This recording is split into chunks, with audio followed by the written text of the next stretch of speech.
Oke, selamat sore. Assalamualaikum warahmatullahi wabarakatuh. Waalaikumsalam warahmatullahi wabarakatuh. Belum muncul. Oke, pertemuan ini kita bahas tentang konsep yang lebih derivatif ya, turunan dari kemarin yang dasar. Itu tentang dua hal, yaitu beban kerja mental dan kelelahan mental. Mental workload dan mental fatigue. Jadi ada dua hal yang saling beririsan atau saling berkaitan gitu, beban kerja mental dan mental fatigue. Oke, ada di sini.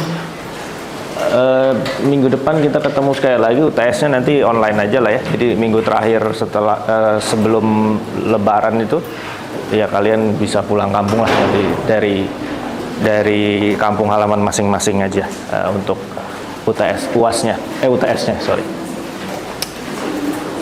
Oke, ada di sini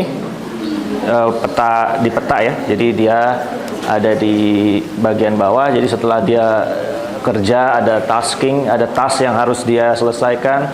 Lalu ada proses kognitif maupun fisiologis yang dia lakukan. Itu semua membentuk apa yang disebut workload. Nanti workload akan membentuk apa yang disebut fatigue. Kurang lebih seperti itu konsepnya. Ada dua, beban kerja mental dan kelelahan mental. Kita mulai dari beban kerja mental dulu, atau mental workload. Jadi berangkat dari processing capacity yang terbatas ya. Premisnya adalah kita terbatas gitu dalam hal bagaimana kita mengelola informasi, attention, input selection, executive control, alerting ini model Wickens, ini kita semua terbatas gitu. Jadi ada metafornya itu seperti kalau beban kerja mental tuh kecepatannya mesinnya tuh dipacu dengan tinggi gitu, mungkin pekerjaannya susah, demand-nya tinggi dan seterusnya. Yang paling penting perlu kalian pahami dulu adalah yang disebut dengan task demands. Kalau bicara engineering psychology, ini bicara tentang tugas, task itu tugas. Any piece of work that must be done. Jadi nyetir itu work atau job gitu, kerja. Kerja itu terdiri dari beberapa tugas-tugas yang saling relevan, berhubungan satu sama lain untuk membentuk kerja itu. Jadi kalau task, misalnya nyetir, tasknya itu ada ya Anda nginjak gas, ganti persneling, muter setir dan sebagainya, itu task yang membentuk kerja yang disebut drive, nyetir. Levelnya adalah task itu, individual task atau gabungan dari beberapa task yang relevan dan membentuk kerja. Task dan humans kita, operator, itu akan membentuk interaksi, dan task itu akan create demands. Sesimpel misalkan mobil matic dengan manual itu kan demand-nya akan beda karena dari aspek fisik yang mengerjakan task itu sendiri kan beda. Kalau otomatis ya cuma gas sama rem aja tuh. Tangan kiri main di persneling itu cuma beberapa kali aja di awal drive atau ketika harus mundur atau netral. Sementara kalau manual kan dia harus seiring dengan bertambahnya kecepatan dia harus ganti giginya gitu. Jadi beda itu. Demands itu baik physical atau mentally.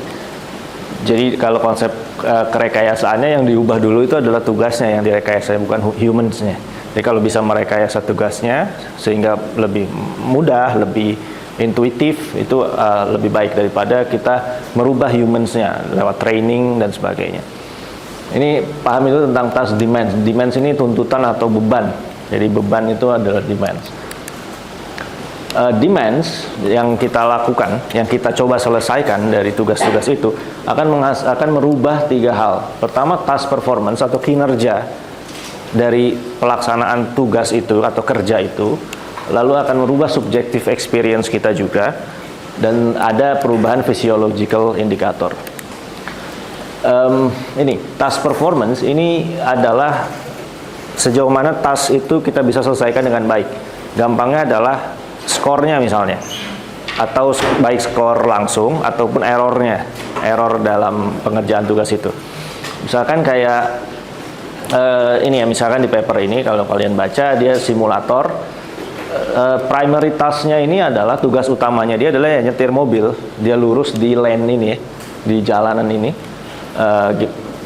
primary task-nya bisa dinilai dari seberapa konsisten dia tetap berada di lajurnya. Kalau dia menyimpang, berarti primary task-nya skornya berkurang. Nah, itu mengukur primary task adalah mengukur task performance bisa dengan primary task atau secondary task. Primary task ya tugas utamanya dilihat seberapa baik gitu. Sementara kalau secondary task itu adalah tugas kedua yang disandingkan dengan tugas primary. Kayak misalkan ini, dia nyetir sambil main HP tuh. Ya kan? Ini risetnya tentang nyetir sambil main HP. Sambil ada, bukan main dalam artian sia-sia, tapi mengoperasikan HP, misalkan untuk GPS mungkin dan sebagainya. Itu contohnya. Primary task-nya nyetir, secondary task-nya adalah pakai HP ini, mengoperasikan HP. Nah, nanti akan dilihat mana tugas yang decline. Kalau misalkan modelnya loading, paradigma loading, dia akan fokus di secondary task. Dia akan menjaga supaya primary task-nya itu konstan, lalu dia diminta untuk fokus ke secondary task-nya. Akan kelihatan nanti kan karena dia fokusnya di secondary task, kalau misalkan primary task-nya menurun, itu artinya beban kerjanya tinggi. Karena untuk menyelesaikan secondary task, dia mengambil resource yang sama untuk menyelesaikan primary task-nya. Jadi lagi main HP misalkan, terus tahu-tahu mobilnya pindah lajur, nah berarti secondary task-nya itu mengambil resource kognitif yang besar sehingga primary task-nya resource-nya jadi berkurang, akhirnya jadi error. Kalau paradigmanya subsidiary task, kebalikannya, dia disuruh fokus nyetir primary task-nya, lalu fokusnya ke situ, lihat secondary task-nya. Kalau misalkan tugas di secondary task-nya berkurang, primary task-nya kita held konstan, tetap ya karena dia fokusnya di situ, berarti sama prinsipnya, resource-nya itu besar gitu untuk mempertahankan primary task itu. Jadi kalau dua-duanya baik, ya berarti beban kerjanya dianggap tidak terlalu tinggi gitu, karena dua-dua task itu, secondary maupun primary, bisa dijalankan dengan baik. Kalau salah satunya ada impaired, berkurang gitu, baik primary-nya melalui mekanisme atau paradigma loading, subsidiary atau secondary task-nya lewat loading, itu nanti akan menandakan beban kerjanya tinggi. Cuma masalahnya, apakah beban yang tinggi akan mengakibatkan performance-nya lebih rendah? Hubungannya nggak selalu linear ya, nggak selalu kebalikan gitu. Kan mungkin korelasinya itu negatif ya, artinya kalau ini performance, ini mental workload, jadi semakin tinggi mental workload-nya, performance-nya rendah. Mental work-nya rendah, performance-nya tinggi. Dia membentuk hubungan yang linear, tapi kebalikan, jadi korelasinya negatif. Hipotesis awalnya seperti itu, tapi pada akhirnya setelah banyak riset-riset dan diuji, ini nggak selalu lurus begini. Karena ada orang ngerjain tugas yang susah, tapi performance-nya baik-baik aja gitu. Mungkin karena faktor training, kemudian bagaimana strategi dia menyelesaikan dan membagi resource kognitifnya untuk menyelesaikan demands itu akan lain. Anda kalau nyetir mobil manual di tanjakan, awal-awal mungkin akan berat tuh, ya kan, nyetir mobil di tanjakan dan harus stop lagi. Itu biasanya jadi burden banget tuh buat orang yang baru belajar mobil tuh. Kalau udah lewat itu, kemana aja udah, medan apapun udah bisa enak gitu. Tapi lama-lama makin mahir kan beban kerjanya sama, tapi performance-nya lebih baik. Mobilnya jadi nggak sering mati-mati, lancar-lancar aja gitu. Padahal beban kerjanya mungkin sama, mental workload-nya sama, tapi performance-nya beda. Awalnya rendah, tapi selanjutnya jadi tinggi. Tidak selalu seperti itu, tidak sesimpel ini. Performance outcomes alters workload juga gitu. Jadi kalau misalkan performance atau beban kerja mental tinggi, kemudian di awal tidak diselesaikan dengan baik, misalnya kayak tadi tanjakan, terus kalau udah mati, udah performance kesananya kan akan decline-nya jauh. Udah biasanya panik tuh, udah mulai panik, terus dia starternya ndut-ndutan gitu, akhirnya nggak jalan-jalan tuh mobil. Tapi kalau di awal dia bagus, misalkan baru mulai tanjakan dia udah pasang gigi rendah, kesananya kan tentu akan lebih lancar gitu. Misalnya, jadi performance itu nanti akan balik lagi membentuk beban kerja mental. Tadi bayangin kalau misalkan naik tanjakan kan beban kerja mental tinggi, stimulusnya tinggi, kemudian mati, nambah lagi kan, itu performance feedback kan, performance-nya mati itu rendah berarti. Performance kinerjanya itu driving-nya rendah. dan dia akan looping lagi ke beban kerja mentalnya itu, nambah lagi tuh dia harus tadinya mesinnya nyala, berarti kan dia harus netralin lagi, handbrake, starter dan sebagainya. Belum lagi ditambah mungkin belakangnya udah pada klakson dan sebagainya. Ini akan alters workload-nya itu lagi gitu. Jadi semakin terakumulasi, akhirnya kan jadi performance-nya makin lama makin turun. In terms performance. Subjective experience juga berubah dengan berubahnya workload atau beban kerja mental. Persepsi dan appraisal terhadap experience itu akan mempengaruhi itu. Tadi ya, kalau kita mempersepsi susah gitu, kemudian kita strategi untuk menyelesaikan beban kerja mental itu, tugas yang beban kerja mentalnya tinggi itu tidak baik atau tidak optimal, ya tentu akan mempengaruhi. Jadi konteks pekerjaan akan sangat memainkan peran yang penting di sini. Culture, support, skill, motivasi itu akan mempengaruhi. Ini contohnya beban kerja subjektif ya, yang dinilai oleh partisipan penelitian saya dulu. Mental demands-nya kalau di tugas yang susah, demand-nya high, dia akan skor relatif tinggi. Physical demands, temporal demands, performance, effort yang harus dia keluarkan, frustration dan total score-nya. Ini eye tracker kalau nggak salah, pupil, pelebaran pupil. Jadi bukan ini ISA, Instantaneous Workload Assessment. Jadi sama lah modelnya, cuma ini lebih simple gitu. So dia akan merubah experience kita juga. Kalau kita mempersepsi itu dengan baik, optimal, kan tentu beban kerja mentalnya akan lain. Tapi kalau udah panik misalnya, wah ini susah nih misalnya, itu akan membentuk beban kerja mentalnya juga tinggi lagi gitu. Dan physiological change tentu saja yang kita bahas di metode yang di pertemuan kedua, tentu untuk mengukur ini bahwa beban kerja mental itu berubah seiring ditandai dengan perubahan misalkan aktivasi otak ya, lebih tinggi cenderung yang ketika mengerjakan yang high, yang tinggi, oksigenasinya, brain oxygenation-nya, heart rate-nya juga, heart rate-nya lebih tinggi yang high, tapi variability-nya, regularity-nya, ritmenya itu berkebalikan. Juga pupil diameter cenderung lebih tinggi, cenderung lebih lebar ketika merasa beban kerja mentalnya itu tinggi.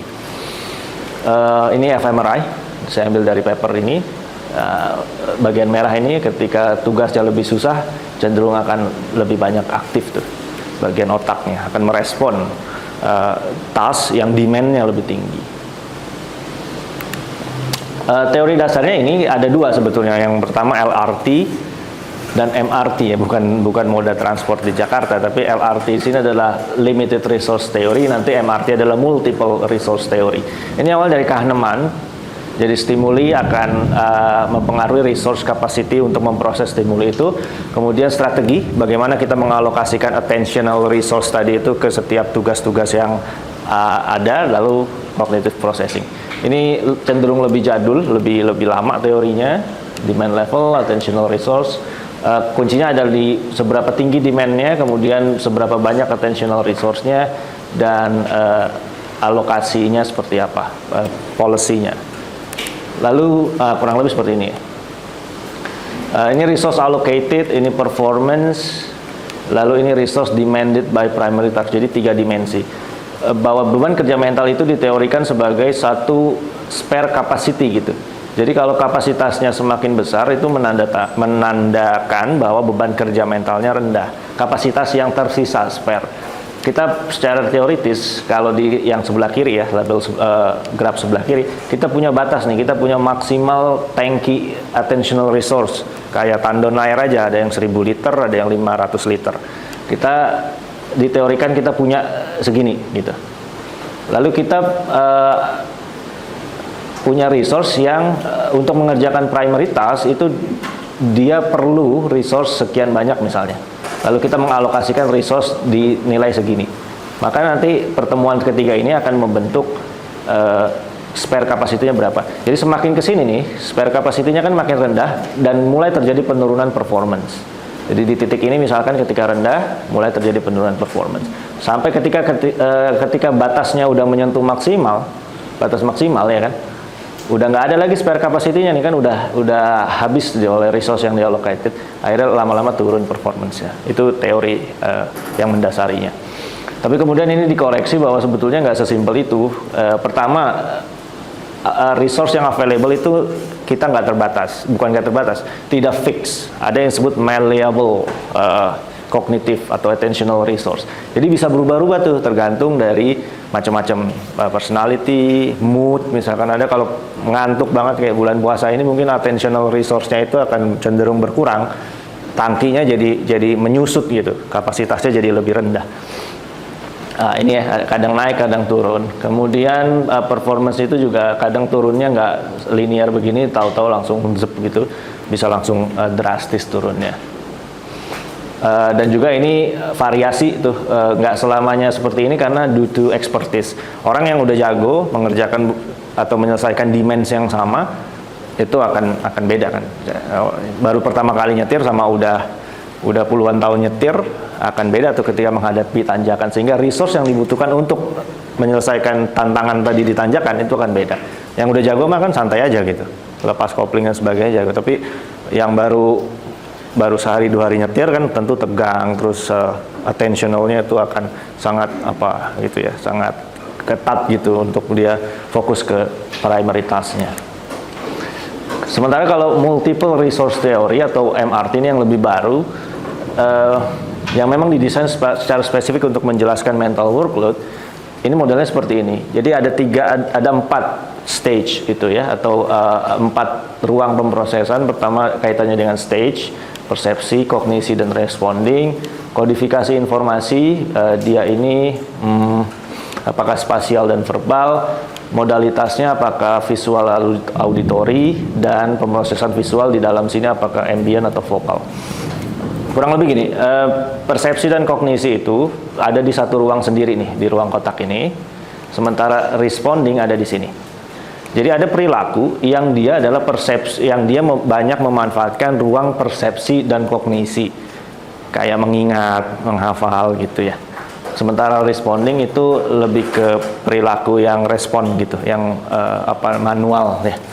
Itu stage-nya. Jadi kalau ada dua input, 2 proses tapi di 2 ruangan berbeda, maka performance nggak akan turun karena dia akan mengambil 2 ruang kognitif yang berbeda. Contohnya nyetir sambil nginget-nginget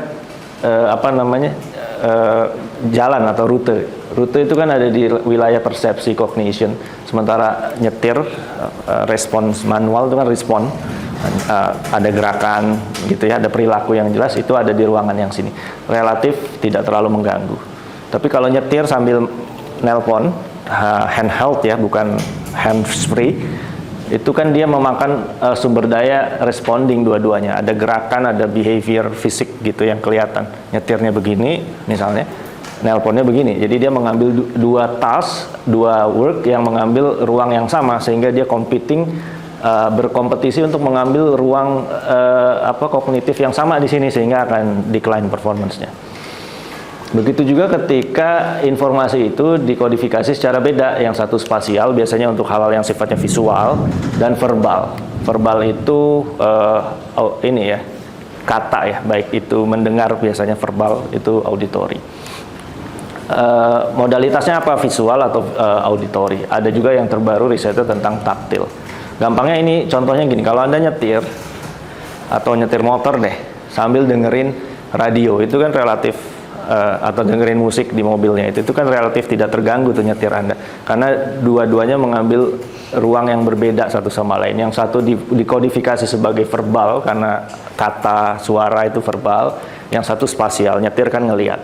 Lalu modalitasnya juga beda tuh, yang satu auditory, telinga, yang satu visual gitu. Jadi relatif tidak terlalu mendecline performance. Malah banyak kan Anda nyetir sambil, rata-rata kan sambil dengerin musik atau podcast macam-macam. Tapi kalau Anda nyetir sambil baca GPS di dashboard atau di HP, itu kan dua-duanya ruang visual. Dua-duanya dikodifikasi informasinya secara spasial. Dia mengambil ruang pemrosesan yang sama, berkompetisi di situ, rebutan resource, akhirnya jadi cenderung nanti performance-nya akan berkurang. Nyetir, lihat GPS, ya, tahu-tahu bisa pindah lajur atau malah nabrak gitu. Atau kita fokus di nyetir, GPS-nya mungkin nyasar, atau kita harus suruh belok, ternyata enggak, ya kan? Karena kita nggak memperhatikan. Jadi itu contohnya. Terakhir di visual itu dibagi lagi jadi vokal dan ambient.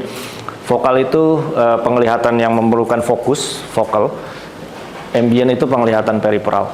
Contohnya, kalau anda sering kan, saya juga sering sih, jalan sambil lihat HP gitu. Jalan itu ambient. Anda nggak perlu fokus tuh gini kan, nggak perlu tuh. Anda jalan aja itu Anda sudah ada kayak sensor sendiri yang memungkinkan Anda tuh nggak nabrak. Bahkan ketika di tangga pun Anda bisa relatif aman tuh ketika jalan seperti itu. Tapi balas WA, lihat apa gapura atau apa itu vokal visual. Perlu fokus kan, Anda nggak bisa disambi tuh kayak begitu tuh. Harus pandangan Anda tepat ke stimulusnya. Gitu. Sama kayak nyetir itu juga ada vokal, ada ambientnya. Kalau misalnya Anda lihat petunjuk jalan, misalkan Malang kanan, Surabaya kiri, misalkan itu kan vokal, Anda perlu melihat ke situ. Tapi menjaga mobil Anda ada di lane, ada di lajur, itu kan ambient.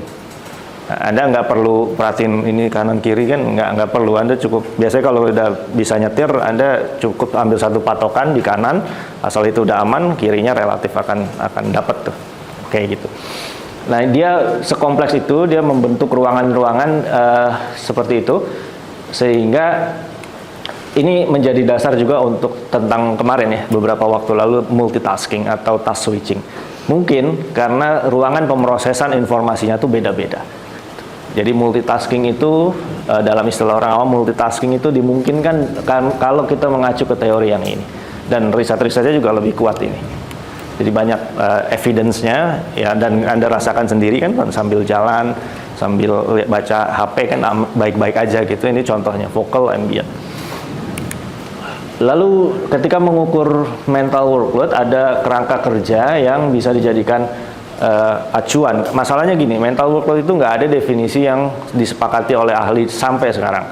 Dari tahun 70-an ketika dia mulai di address gitu, munculkan isunya ketika banyak terjadi human error, kecelakaan di transportasi dan di sistem kompleks lainnya seperti nuklir dan sebagainya. Ini mulai ada nih kita pakai istilah mental workload, tapi kemudian debatnya nggak selesai-selesai sampai sekarang karena kontekstualnya itu terlalu tinggi. Jadi beban kerja mental itu cenderung akan mengikuti setting kerjaannya, seperti apa setting tempat bekerjanya atau konteks dari tugas dilaksanakannya itu seperti apa. Sehingga yang lebih penting menurut teori ini adalah frameworknya gitu, bahwa operator workload ini dibentuk oleh demand tadi, baik sifatnya fisikal atau kognitif. Demand itu kan nyetir itu Anda harus fokus ke depan, hafal jalan, lihat traffic kanan kiri, juga Anda harus muter setir, nginjek gas, itu kan fisikal dan juga mental.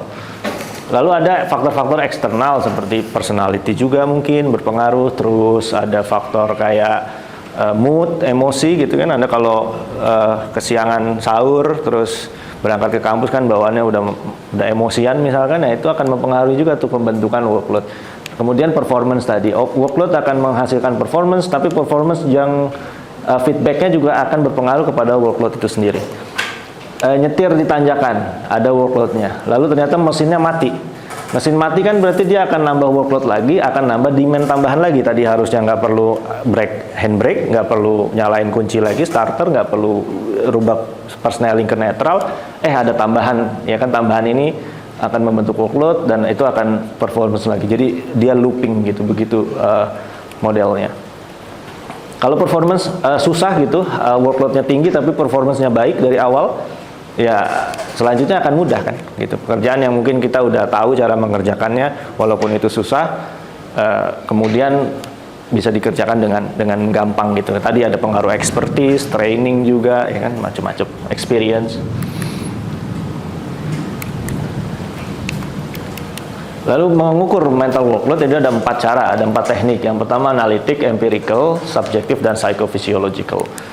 Analitik ini lebih kepada membreakdown tugas-tugasnya. Jadi kita menganalisis satu kerjaan, work, itu terdiri dari beberapa task, dan setiap task itu ada sub-tasknya lagi nggak tuh, perintilan-perintilannya.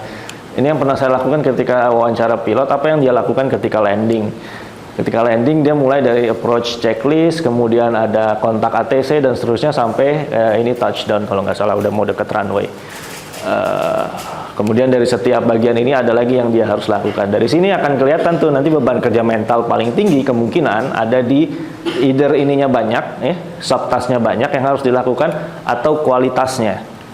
Walaupun ini banyak, tapi lebih kepada hal-hal yang sifatnya gampang gitu loh, rutin, kayak nyalain lampu landing light, terus cek speed, flap segala macam.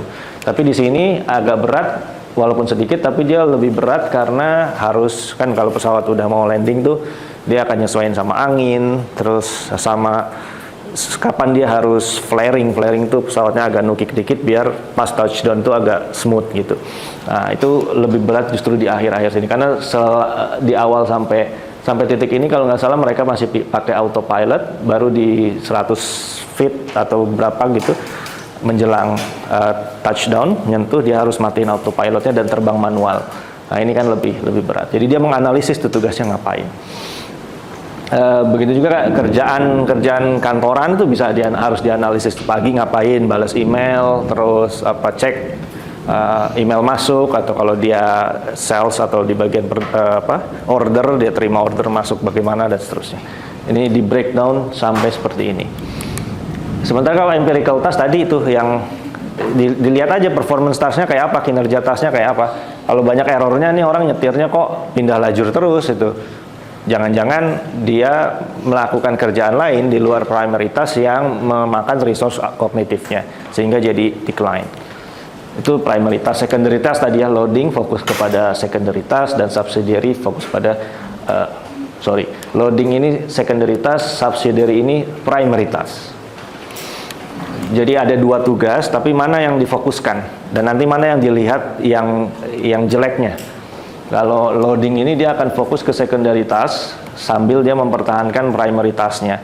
Nah nanti akan dilihat primary task-nya itu berkurang nggak performance-nya gitu, karena ya kan dia fokusnya sama secondary task. Yang ini sebaliknya.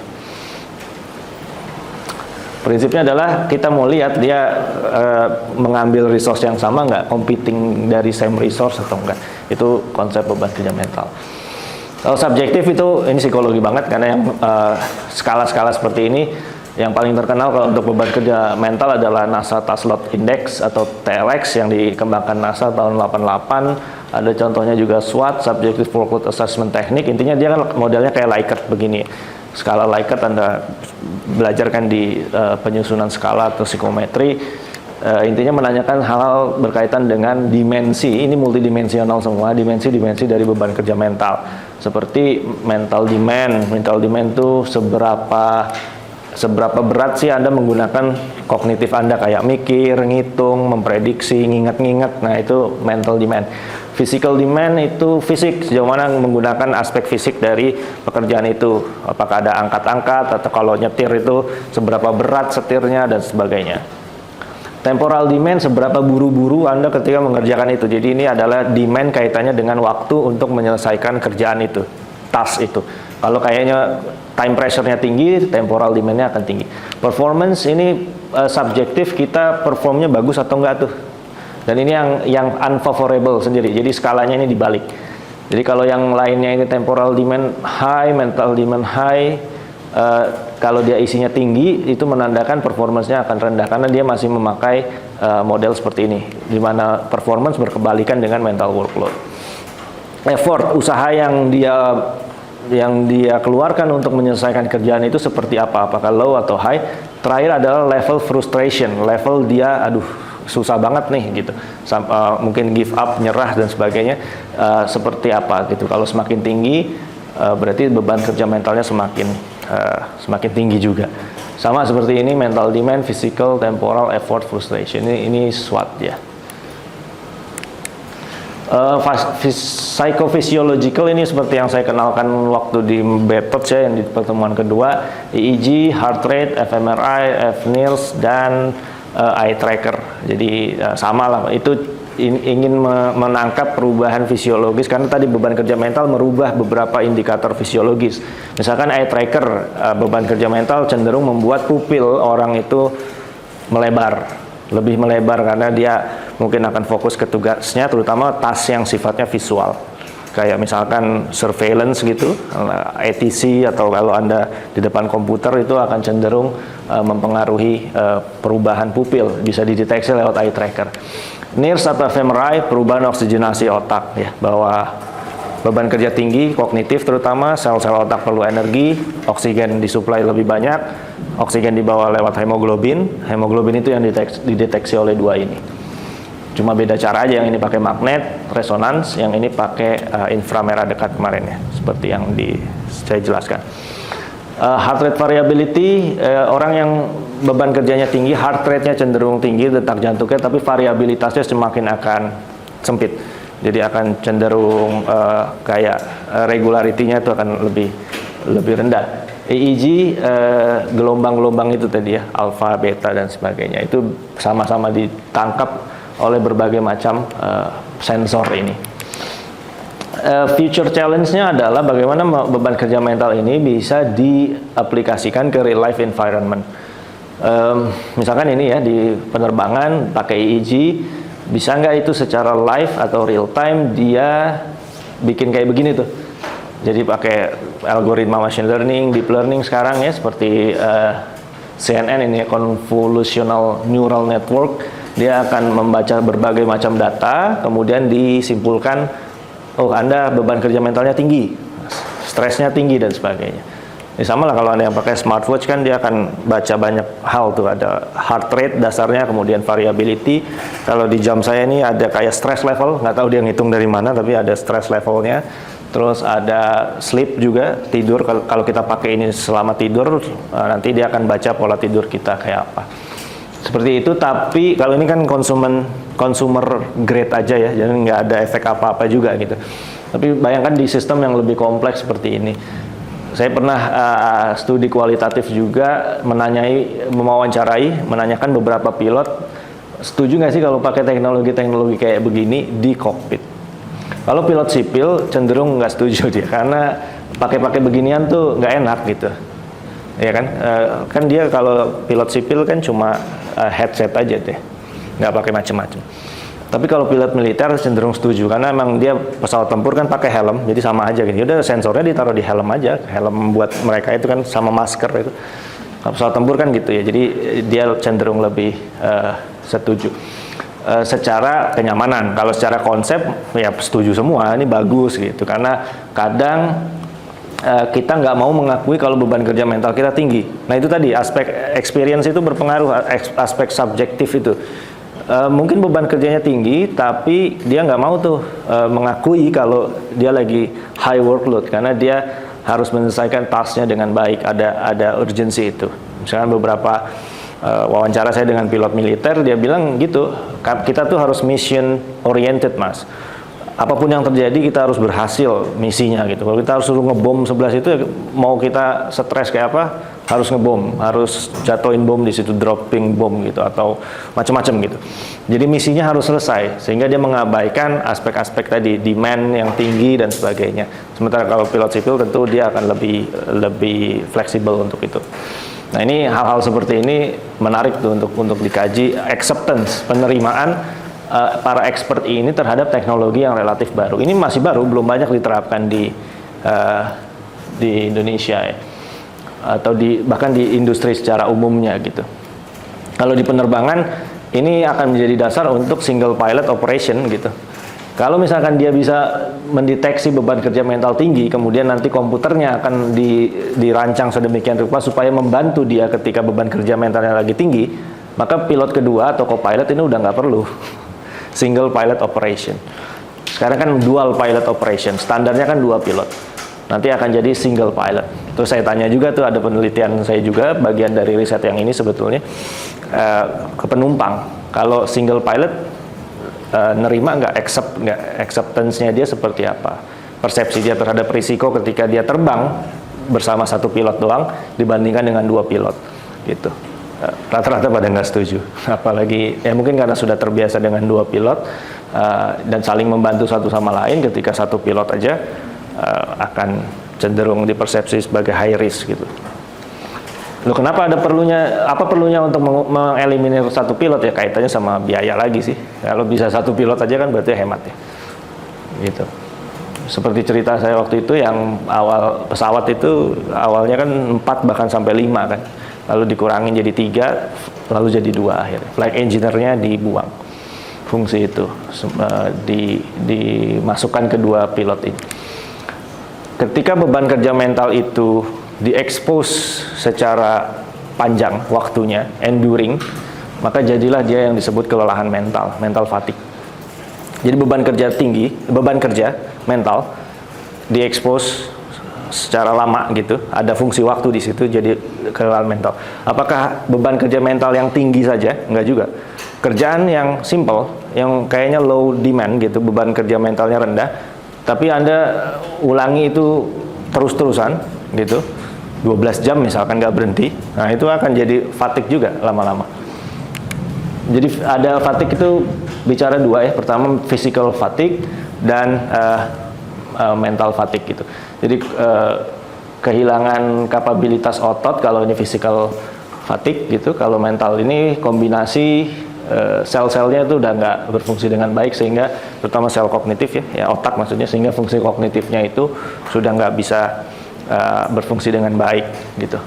Nah ini istilah fatigue itu pasti ada namanya for a long time atau endured gitu.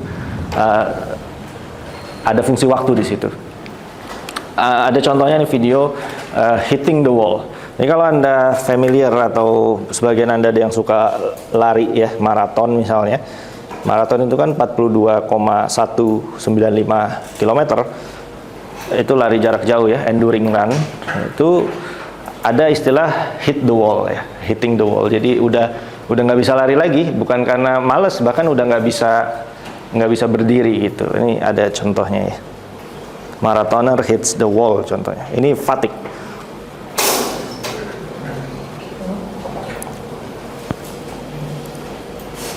Austin, Texas. Here's Manuel Valores. Almost done. Kenyan runner Yvonne Ngetich had been in the lead for nearly 26 miles. The finish line was within sight when this happened. Overcome by exhaustion, Ngetich fell onto her hands Bentar ya. and knees. Saya ulang sebentar. Almost done. Kenyan runner Yvonne Ngetich had been in the lead for nearly 26 sorry. miles. The finish line was within sight when this Oke, ya.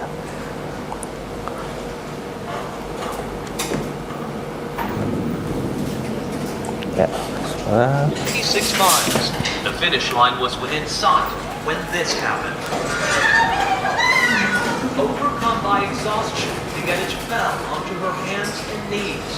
But kept Udah nggak bisa berdiri, benar-benar nggak bisa berdiri.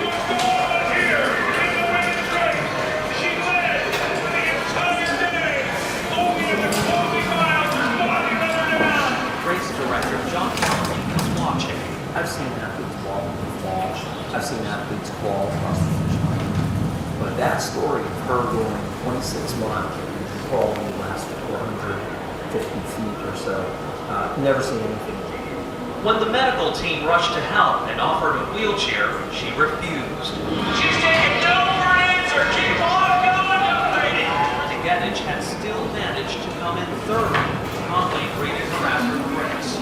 You ran the bravest race and crawled the bravest crawl I have ever seen in my life. Crawling the last 50 meters to the finish line. Ngetich couldn't recall those final moments. For the last 2 kilometers, I don't remember. She did it!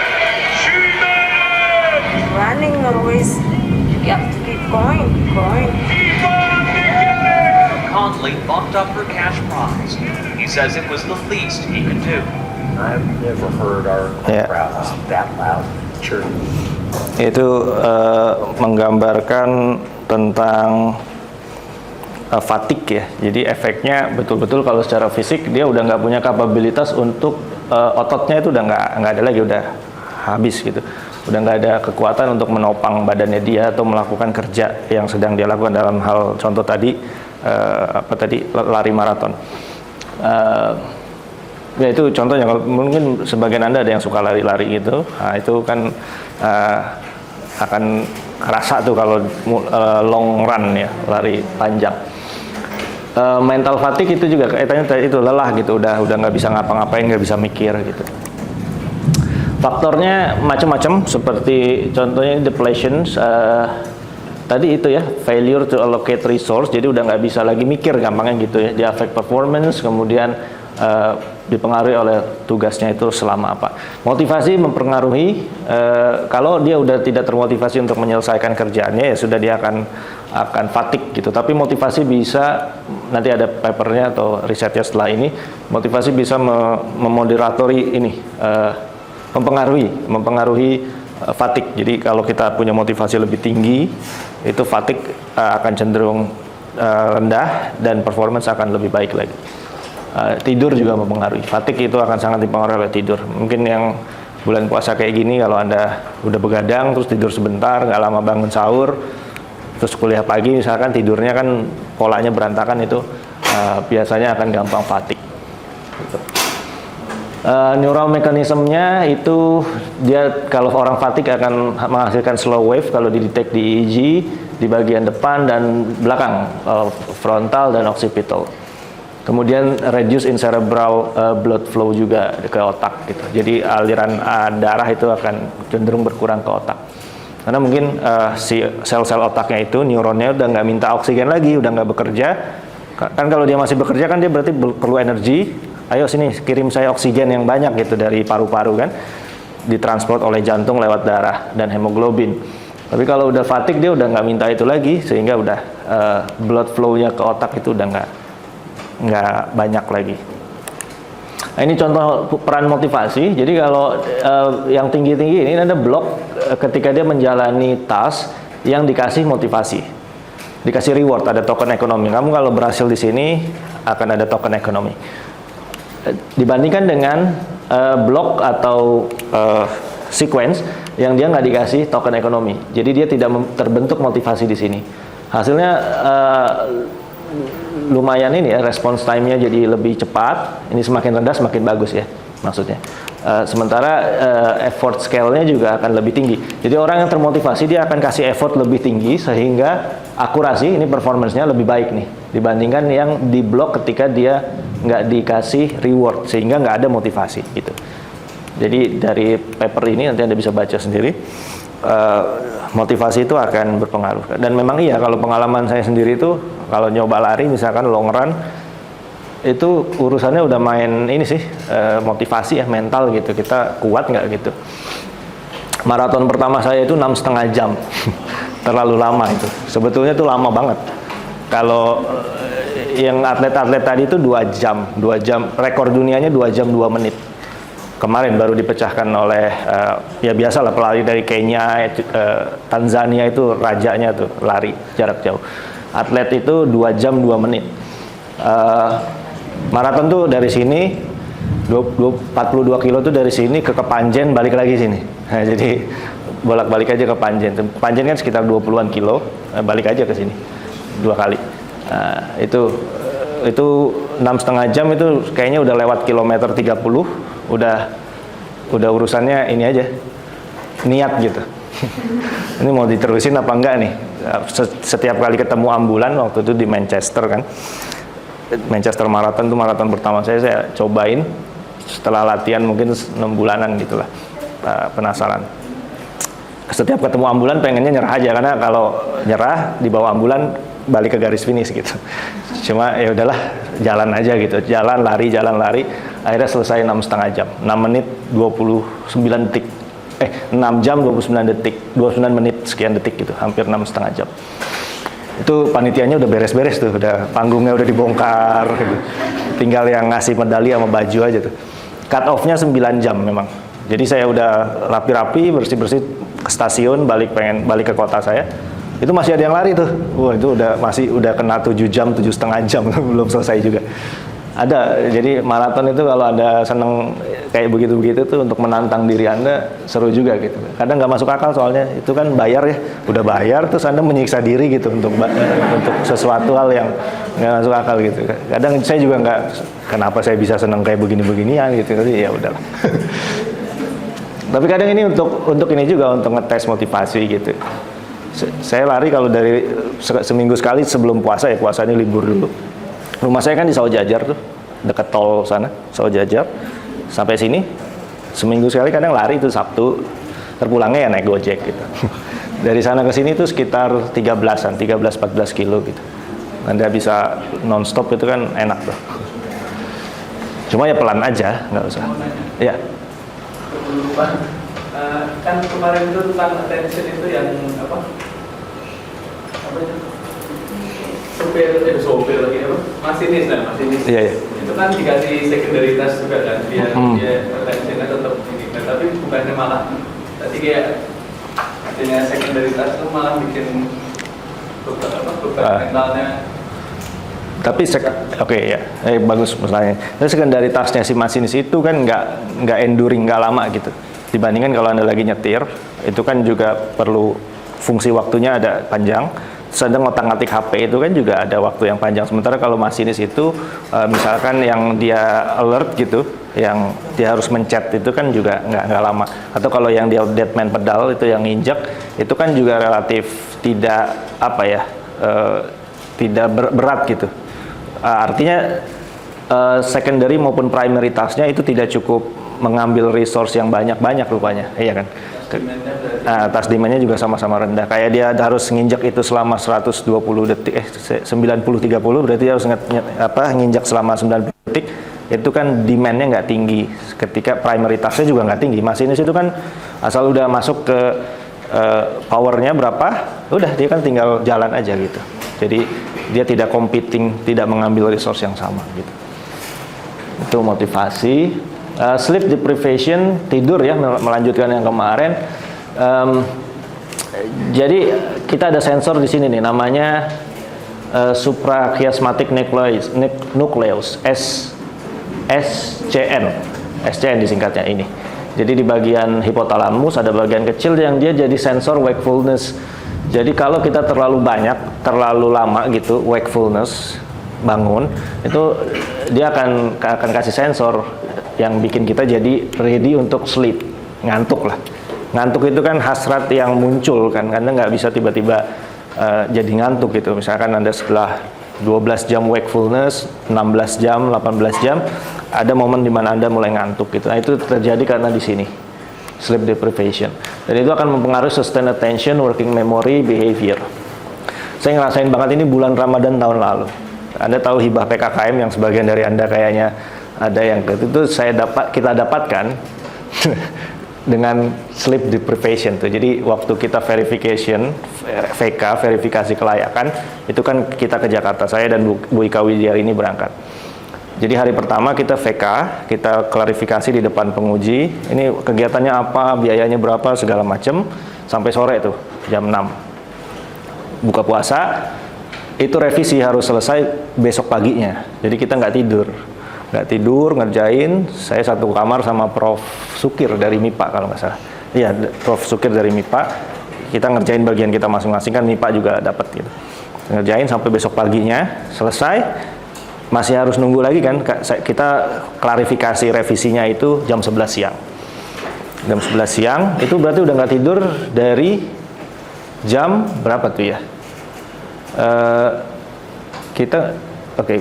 Iya udah lebih dari 24 jam berarti. Jam 11 siang selesai, mulai itu udah kayak orang bego lah saya itu di situ. Ditanya apa, jawabnya kemana kadang-kadang itu. Coba Pak Ridwan Excel-nya. Yang mana coba ulang lagi gitu. Jadi udah kognisinya tuh udah berantakan lah, sustained attention boro-boro, working memory, arithmetic task itu. Coba itu biaya, apalagi Excel ya, Excel angka itu kan aduh udah.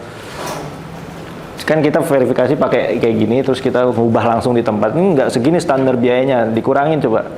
Yang ini untuk ini misalkan MBKM misalnya, salah sel misalkan, bukan yang itu Pak, yang atasnya. Oh oke. Jadi udah nggak bener deh. Tapi akhirnya selesai juga. Saya baru tidur di pesawat, pulangnya kan langsung ngejar pesawat jam 3 untuk balik ke Malang. Di situ tidur jam 4 karena kita buka di atas pesawat waktu itu. Loh, lebih kayaknya hampir 30 jam tuh nggak tidur. 30 jam nggak tidur. Dan itu betul-betul rusak tuh semuanya. Emosi, motor coordination juga udah nggak ini. Persis Ramadan tahun lalu. Tapi kemarin kan Ramadannya sekitar agak geser ya, Mas, lebih lambat. Ini jadi pentingnya tidur gitu. Jadi tidur itu ya jangan kebanyakan juga, tapi optimal lah gitu ya. Oke, pertemuan berikutnya tentang reliabilitas manusia, human error, kecelakaan dan keselamatan. Ya, UTE masih seperti biasa, nanti minggu depannya online. Jadi kalau mau pesan tiket ya sudah maksimal setelah Jumat minggu depannya, paling cepat gitu. Jadi UTS-nya nanti dari rumah masing-masing. Pakai Bron ya, UTS-nya pakai Bron. Nanti akan ada petunjuknya di Bron ya, silakan dibaca.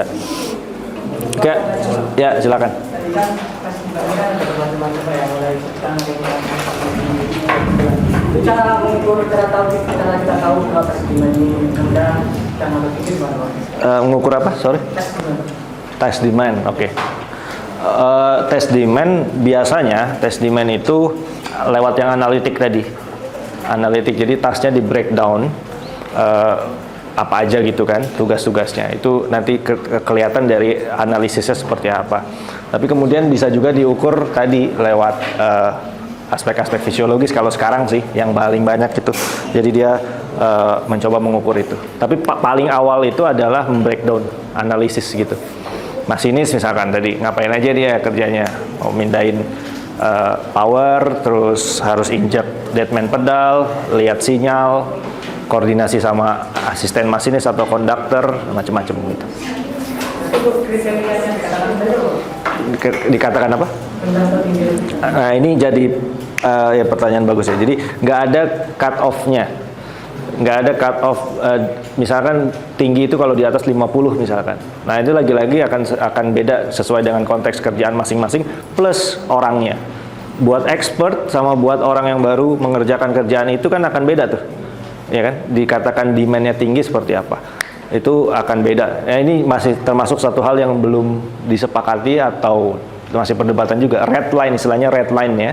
Batasnya itu cut off ketika dia bilang tinggi atau rendah itu seperti apa akan sangat bergantung pada task masing-masing.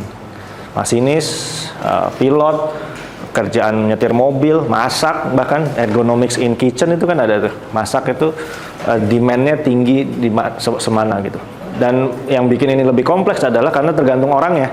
Orangnya itu tergantung dalam artian expertise-nya, dia udah pengalaman berapa lama, trainingnya kayak apa, terus bergantung juga pada mood-nya saat itu, dan lagi-lagi unsur psikologisnya sangat kuat gitu.